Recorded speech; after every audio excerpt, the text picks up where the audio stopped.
தாய் வீடு ஜனவரி 2026. தெருவழி புதினங்கள்.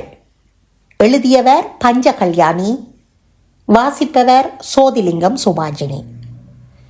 சின்ன காலத்தில் தெருவென்று நினைச்சாலே வேலிகளும் அதில் வரிசையா பூவரசுகளும் வளைந்து தெருவிற்கு பந்தலமைக்கும் அதன் கொப்புகளும் மஞ்சள் நிற பூக்களும் தான் ஞாபகம் வரும். அப்பப்போ மசுக்குட்டிகளும் மேலே இருந்து கீழ் இறங்கி கொண்டிருக்கும். தோட்டத்தில் அடுத்த பயிரேற்றும் போது பசலைக்காக இந்த மரம் எல்லாம் மொட்டையடிக்கப்படும். காலம் செல்ல செல்ல வேலிகள் மதில்களாகி மதிலில் ஓட்டை போட்டு குளிக்கிற தண்ணியெல்லாம் ரோட்டுக்கு வந்துச்சு. மதிலுக்கேன் தண்ணி? முந்தி ரோட்டு வழியே அடிசாராய் வாகனங்கள் போறில்ல. தட்டிவான், மாட்டு வண்டில், சைக்கிள் இவைதான் அப்பப்போ போகும்.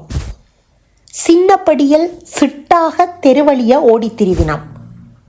ஒளிச்சு பிடிச்சு விளையாட்டெல்லாம் ஒரு மதிலுக்கு முடங்காமல் பல வீடுகளை சேர்த்து நடக்கும்.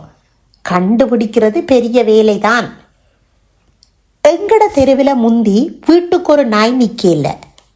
1-2 நாய் தான் ஊரில் கண்டதா ஞாபகம். அதால தெருவை நாய்கள் அசிங்கப்படுத்த இல்லை. போற வாரவையை துரத்தி கொண்டும் போக இல்லை. குறுக்கையோடி விபத்தும் நடக்க இல்லை.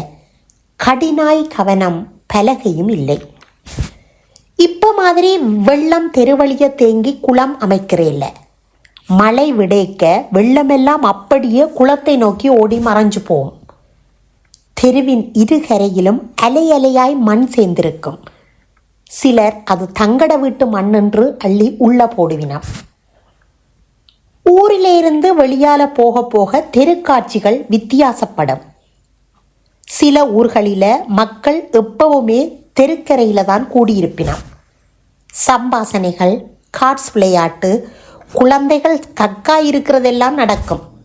சிலர் அனந்த சயனம் போல படுத்திருப்பினார். இது அன்றும் இன்றும் கூட அதே மாதிரி இருக்கிறது தான் ஆச்சரியம். சில இடங்களில் மாடு ஆடுகள் நடுத்தெருவில் உல்லாசமாக படுத்திருந்து அசை போடுவினான். எந்த சத்தத்துக்கும் அவை குழம்புற இல்லை. மனுஷர்கள் கூட நடுத்தெருவில் நின்று கதைப்பினம், விலத்தாயினம். எங்கட ஊருக்க நாங்கள் எப்படியும் நிற்போம் என்றது அவையின் நியாயம். தோட்டங்கள், வயல்கள் நிறைந்த கிராம தெருக்களூடா மோட்டார் சைக்கிளில் போகிறது இனிமையான அனுபவம். பூனை குறுக்கால போனால் சகுனம் பிழை என்றவை, அணில் போனால் நல்லதண்டுவினான். ஆனால் இந்த அணில் ஒரு அவசர குடுக்கை. ஒரு முடிவை எடுக்க தெரியாமல் வாகனத்துக்கு குறுக்க மரக்கை ஓடி அடிக்கடி தெருவில் செத்து கிடக்கும். ஓனான் பின்காலை தூக்கி கொண்டோடும். ஆபத்தண்டால் அப்படியே நின்று தலையை தூக்கி பார்க்கும். உடும்பு பாட்டி கண்ணை கூசி வாசிக்குமா போல தெருவில் ஏதோ தேடுமா போல போகும். ஆனால் ஆபத்தண்டால் ஓடி ஒளிச்சிடும். மாரி காலங்களில் முதலைகள் தெருவுக்கு குறுக்க படுத்திருக்கும். கௌதாரிகள் தெருவில் ஆட்களை கண்டால் கிடுகிடென்று சின்ன அடி வைத்து ஓடுவினான். நீர்க்கோழி நீண்ட கால்களால் எட்டி அடி வைத்து மறையும். செண்பகம்தான் அடிக்கடி தெருவில் செத்து கிடக்கும். அதனால அருகி வரும் இனமாயும் போட்டுது. மாரி காலத்தில் வெள்ள மதகுகள் அடியில் நின்று தடியால் குத்தி மீன் பிடிப்போரை நான் கண்டிருக்கிறேன். மதகுகளில் குந்தியிருந்து ஊர் நடப்பு பேசுவோரும் உள்ளனர். மாறி தொடங்கேக்க வலசை பறவைகளான விதம் விதமான கொக்குகள் கண்கொள்ளா காட்சி.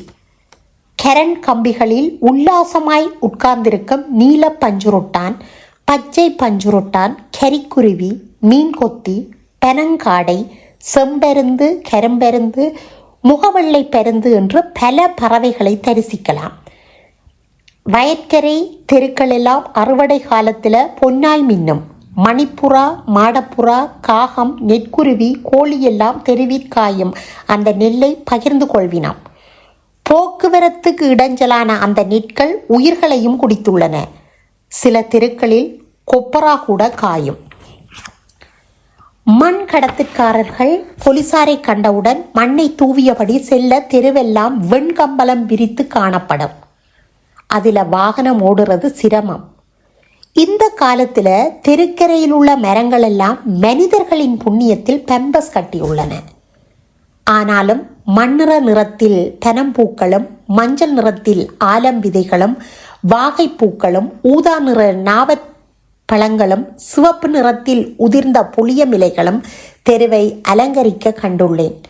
அத்துடன் துப்பாக்கி முனையில் தெருவில் வீழ்ந்து கிடந்த உயிர் பூக்களையும் நான் என் காலத்தில் கண்டுள்ளேன். நன்றி.